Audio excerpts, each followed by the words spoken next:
लाडकी बहीण योजना आणि लाडकी बहीण योजनेमध्ये पुन्हा ई-केवायसीची संधी याबाबत आपल्या मुख्यमंत्र्यांनी बोललं होतं। त्यासोबत उपमुख्यमंत्री असतील, विविध मंत्र्यांच्या वतीने मागील महिन्यांमध्ये बोललं गेलं की नवीन ई-केवायसी करण्याकरिता आम्ही एक संधी देऊ। त्यासोबतच लाडकी बहीण योजनेच्या ई-केवायसी साठीचा मागील वर्षी जो जी आर आला होता, त्या जी आर मध्ये स्पष्टपणे नमूद करण्यात आले होते की प्रत्येक वर्षी जून महिन्यामध्ये लाडकी बहीण योजनेअंतर्गत ई-केवायसीची विंडो सुरू होईल आणि त्यानंतर महिलांना त्यांची ई-केवायसी पूर्ण करून घ्यावी लागेल। परंतु संपूर्ण जून महिना आता संपायला आला तरी देखील लाडकी बहीण योजनेची ई-केवायसी प्रक्रिया परत सुरू का झाली नाही किंवा नवीन ई-केवायसी कधी सुरू होणार आहे। आपल्याला माहिती आहे की 31 डिसेंबर रोजी ई-केवायसी नवीन प्रक्रिया जी बंद झाली आहे, त्यानंतर जवळपास 6 महिने झालं ज्या महिलांची ई-केवायसी काही कारणास्तव चुकून राहिली होती, सर्व अटी निकषांमध्ये पात्र असून देखील त्यांना त्यांची ई-केवायसी करता आली नव्हती,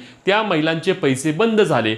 6 महिने म्हणजे जवळपास 9,000 रुपये अशा लाडक्या बहिणींचे आले नाहीत आणि म्हणूनच अनेक लाडक्या बहिणींनी या संदर्भात मागणी केली आहे की नवीन ई-केवायसी सुरू करावी, नवीन ई-केवायसी सुरू करावी, जेणेकरून आम्ही आमची ई-केवायसीची प्रक्रिया पूर्ण करून घेऊ आणि आम्हाला या योजनेचा लाभ मिळेल। लाडकी बहीण योजनेच्या अटी व निकषांमध्ये आम्ही पात्र आहोत, आम्ही गरीब आहोत, आम्हाला या योजनेची नितांत गरज आहे, मग आम्हाला एक संधी द्यावी। आम्ही चुकून आमची कागदपत्र पूर्तता नसल्याने किंवा आम्हाला ही माहिती उशिरा समजल्याने आम्ही गाव खेड्यामध्ये राहतो तरी देखील आमची ई-केवायसी राहून गेली, पण आम्हाला एक संधी द्यावी। लाडकी बहीण योजनेच्या ई-केवायसी मध्ये दुरुस्ती करण्याकरिता 31 मार्चची संधी मिळाली, त्यानंतर परत 30 एप्रिल पर्यंत संधी मिळाली, परंतु नवीन ई-केवायसी करण्याकरिता मात्र जी 31 डिसेंबर रोजी मुदत संपली ती परत सुरू झाली नाही। आणि मग ही नवीन ई-केवायसी करण्याकरिता एक मुदत मिळेल का आणि नवीन ई-केवायसी कोणकोणत्या महिलांना करता येणार, चला सर्व सविस्तर माहिती जाणून घेण्याचा प्रयत्न करूया। परंतु त्याआधी आपल्या पेजला फॉलो, चॅनलला सबस्क्राइब करायला विसरू नका, जेणेकरून योजनेसंदर्भातील पुढीलही सर्व अपडेट तुमच्यापर्यंत सर्वात आधी आणि सर्वात योग्य पद्धतीने पोहोचवण्याचे काम आपण आपल्या पेज आणि चॅनलच्या माध्यमातून लाडक्या बहिणींनो करत आहोत। तर लक्षात घ्या, सर्वात पहिला आणि महत्त्वाचा मुद्दा, लाडकी बहीण योजनेचा ई-केवायसीचा शासन निर्णय किंवा जी आर जो आला होता, त्या जी आर मध्ये काय सांगितलेलं की प्रत्येक वर्षी जून महिन्यामध्ये ई-केवायसीची विंडो सुरू होईल आणि 1 महिना लाडक्या बहिणींना त्यांची ई-केवायसी करण्याकरिता मुदत मिळेल। हे कशासाठी, तर त्या महिलेचं म्हणजे जी लाडकी बहीण आहे तिचे निधन झाले तर नाही ना, किंवा तिच्या कुटुंबामध्ये आता कोणाचे वार्षिक उत्पन्न वाढले नाही ना, किंवा इतर सर्व जी माहिती असते ती माहिती सरकारला मिळावी म्हणून प्रत्येक वर्षी लाडकी बहीण योजनेची ई-केवायसी होणार असे स्पष्टपणे सांगितले।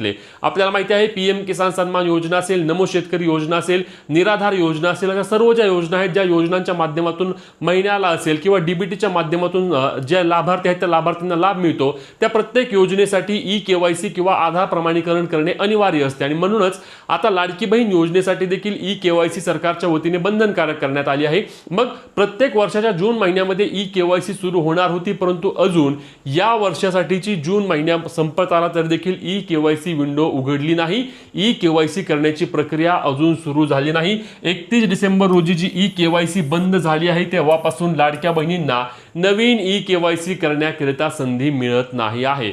यासाठी आपण वारंवार आपल्या पेज आणि चॅनलच्या माध्यमातून सरकारला विनंती केली होती, महिला व बालविकास विभागाला विनंती केली होती की लक्षात घ्या, लाडकी बहीण योजनेमध्ये अशा अनेक महिला आहेत ज्या गावाखेड्यामध्ये राहतात, अशा अनेक महिला आहेत की ज्या शहरामध्ये राहतात, मोलमजुरी करून त्यांचे कुटुंब भागवतात आणि त्यांना लाडकी बहीण योजनेचे हे 1500 रुपये खूप जास्त महत्त्वाचे होतात। अनेक लाडक्या बहिणींचं मत होतं की आम्ही आमचं कुटुंबाचा उदरनिर्वाह या 1500 रुपयावर करतो, आम्ही आमचा किराणा भरतो, मुलांची फी भरतो, आम्ही आमचे मेडिकलचे बिल भरतो, म्हणून हे 1500 रुपये आमच्यासाठी खूप चांगले होते आणि हे 1500 रुपये बंद झाल्याने आमच्यावर अनेक संकट येत आहेत। या 1500 रुपयाबाबत सरकारने निर्णय घ्यावा, एक पुन्हा एकदा ई-केवायसी करण्याकरता संधी द्यावी आणि हीच मागणी आम्ही वारंवार आपल्या पेज आणि चॅनलच्या माध्यमातून करत आहोत। अजूनही एक संधी लाडक्या बहिणींना नवीन ई-केवायसी करण्याकरता मिळावी। आता लक्षात घ्या, आता जून महिना संपलेला आहे आणि लगेच तरी लाडकी बहीण योजनेची ई-केवायसी सुरू होण्याचे किंवा ई-केवायसीचे पोर्टल लगेच तरी सुरू होण्याची कोणतीही चिन्ह नाहीत, कारण याबाबत आम्ही माहिती घेतली असता, विचारले असता, या संदर्भात लगेचच तरी कोणत्याही प्रकारे ई-केवायसी नवीन सुरू होण्याची संधी कमी आहे।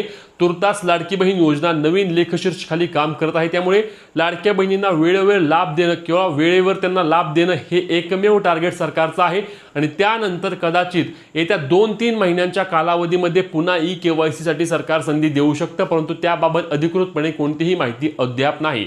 तुम्हाला काय वाटतं? लाडकी बहीण योजनेअंतर्गत नवीन KYC करण्याकरता एक संधी द्यावी का? नक्की कमेंट करून सांगा. ही व्हिडिओ जास्तीत जास्त लाडक्या बहिणींपर्यंत शेअर करून पुढील सर्व अपडेटसाठी आपल्या हक्काच्या पेजला फॉलो आणि तेवढ्याच हक्काने चॅनलला सबस्क्राईब करायला विसरू नका. भेटूया पुढच्या व्हिडिओत. तोपर्यंत जय महाराज.